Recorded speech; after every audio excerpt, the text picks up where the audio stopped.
Welcome to the deep dive. We take complex topics, go deep, and pull out the key insights for you. This deep dive is brought to you by Ben's Book Summaries. And today we're getting into John McWhorter's Words on the Move, Why English Won't and Can't Sit Still. Like, literally. Yeah, it's a fantastic book. Really makes you rethink language, something we use constantly, right? Absolutely.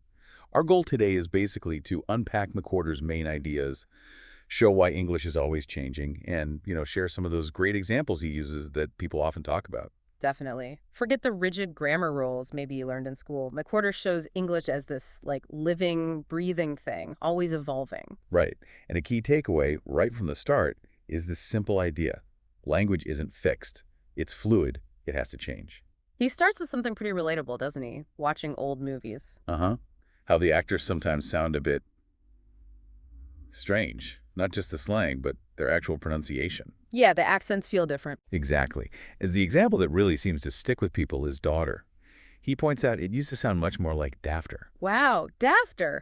Really? Yeah, it shows how even basic sounds can shift over time, and we might not even notice it happening generation to generation. It really drives home how language is always moving. McWhorter contrasts that reality with how we often think about language now. Right, like it's set in stone in dictionaries, and any change is, well, wrong. Judged pretty harshly sometimes. But that judgmental view, isn't how it always was, is it? Not at all. McWhorter argues that this really kicked in around the 18th century. You had the rise of a bigger middle class, people wanting to show social standing. Ah, so correctness became more important socially. Exactly. Before that, people were generally more accepting of language changing naturally. So all those online grammar arguments, they're kind of a recent development, historically speaking. Okay, so McWhorter wants us to get this dynamic nature, and he gives us a tool, right? Face. Yeah, the FACE framework, it's a really neat way to understand the more personal, emotional side of how we use words.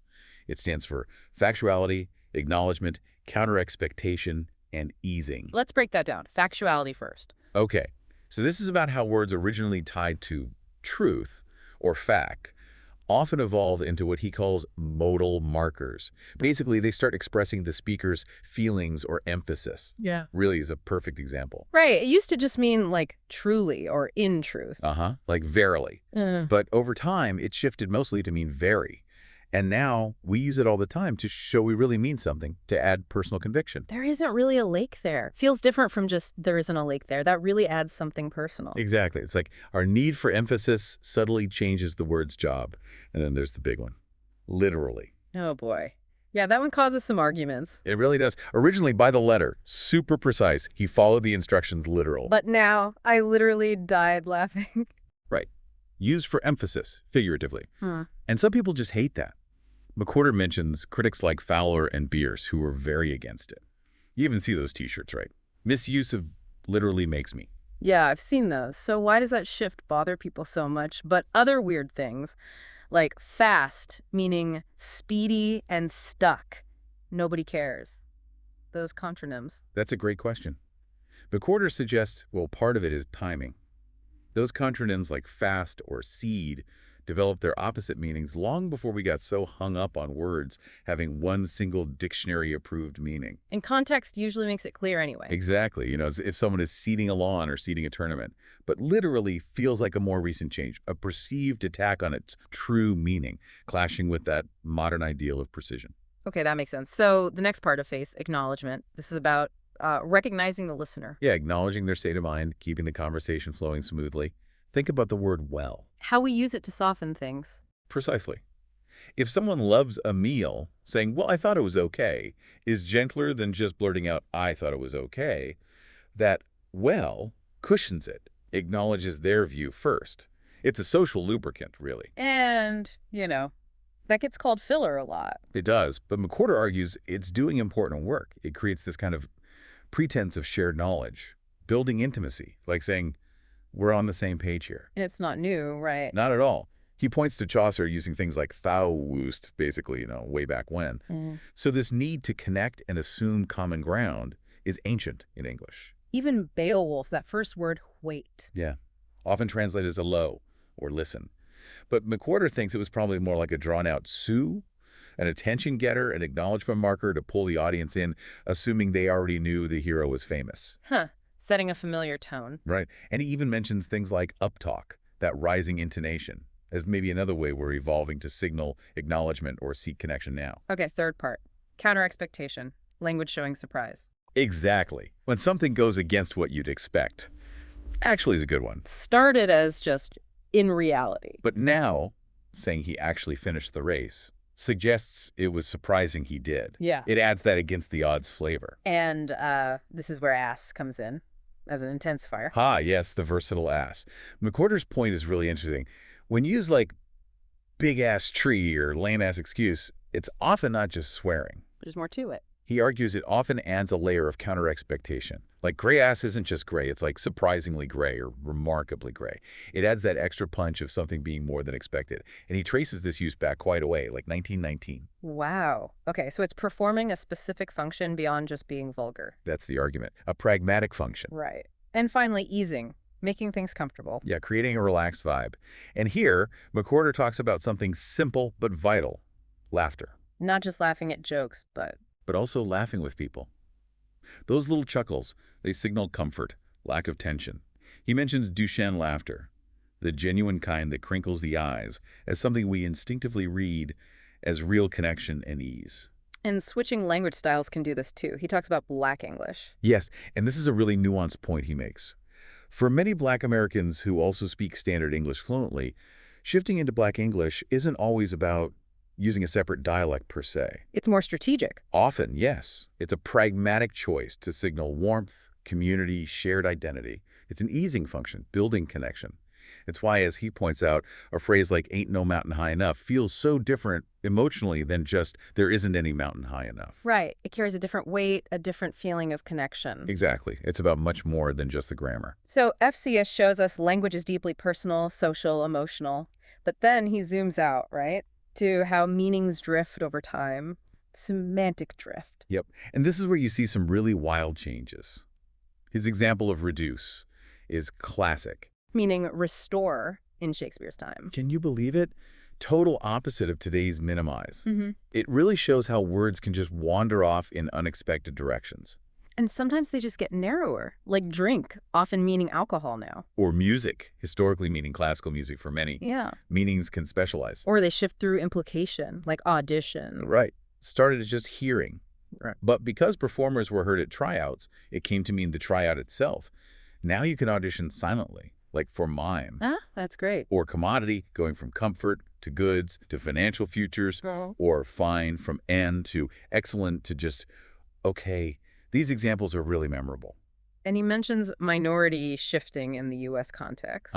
From just numbers to often specifically meaning racial or ethnic minority groups, showing how social context really shapes word meaning in practice. So it's not just random, or is some of it random? Well, that's his next point. Right. Sometimes it is just random chance. Not every change has a clear cause and effect story. Like awesome and awful, they came from the same place. Both related to awe, originally positive, but one went good, one went bad. Why? McWhorter suggests sometimes it's just linguistic drift, like random patterns on a whale's jaw, he says. Or why fade-outs were popular in music then weren't? No grand reason. Exactly. Or why we have both entrance and entry. Slight difference, but no committee decided it. Just happened. And it's not just meanings, but the actual words for basic things can change too. Oh, totally. The Old English examples are mind-bending. Meat used to mean food in general.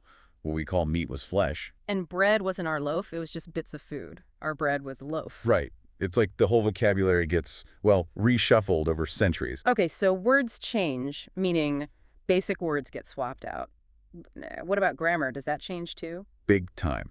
He talks about grammaticalization. Mm-hmm. This is where actual words slowly morph into grammatical markers. It's a huge part of the book. I like used to. Perfect example. Started as normal verb phrase, I use this tool, but gradually became its own thing, marking past habits. I used to live there. And the pay on adverbs, that was a word. Yeah. Came from Old English lick, meaning like or body. So quickly was originally something like quick like or having a quick body. Wow. Same for suffixes like hood or in. They started as separate words too. Grammar is constantly being built from the raw material of words. So even if old grammar endings wear away, new stuff pops up. Exactly. Language needs grammar, so it keeps creating it. Like maybe that counterexpectational ass we talked about is becoming a kind of grammatical intensifier now. It's an ongoing process. But our spelling doesn't really show these changes, does it? Not often, no. That's a key point. Yeah. English spelling is super conservative. It often reflects how words used to sound centuries ago. It kind of hides the changes. Like the being two different sounds in thin and this. Or E sounding different in bread and meat. The spelling is stuck in the past. He talks about vowel shifts, too, like the Great Vowel Shift. That's why mate is spelled that way, but sounds like mate. Pretty much. The spelling reflects the sound before the vowels all shifted around. So our spelling is like a fossil, not a live recording. So the spoken language races ahead, spelling lags behind. And new words are always popping up too, right? Lexical springtime. Yeah, he has great examples of how we create words. Blending, like smog from smoke and fog, or brunch. Everyone knows brunch. That's a classic. Or nillying, where words come from negatives, like none from n plus 1, never from nil plus. And stress shifting in compounds, like supermarket becoming supermarket. The back shift shows the words are becoming a single unit. And even mistakes, grafting, like burger, losing the ham from hen. Because it wasn't always ham. Right, or copter from helicopter. Or cyber from cybernetics. People love these origin stories. It really shows language is just constantly creative, constantly moving. And that's his final emphasis. It's happening now. He looks at 19th century writing, like Melville, and shows how much has changed even since then. And the modern use of like. Yeah, not similar to, but the discourse marker like. It's everywhere, functioning almost like grammar now, marking pauses or approximations. He compares it to similar particles in other languages. So complaining about it is kind of pointless.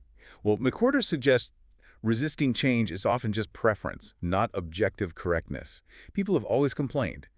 He mentions Jonathan Swift back in the 1700s hating how people pronounce the ed ending. Yeah. So it's nothing new. Nothing new at all. Language just moves. Okay, so the big takeaway from this deep dive into McWhorter's words on the move is really let it move.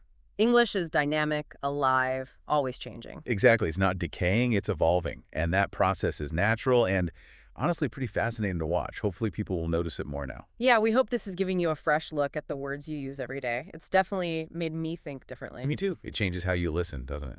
It really does. So here's a final thought to chew on.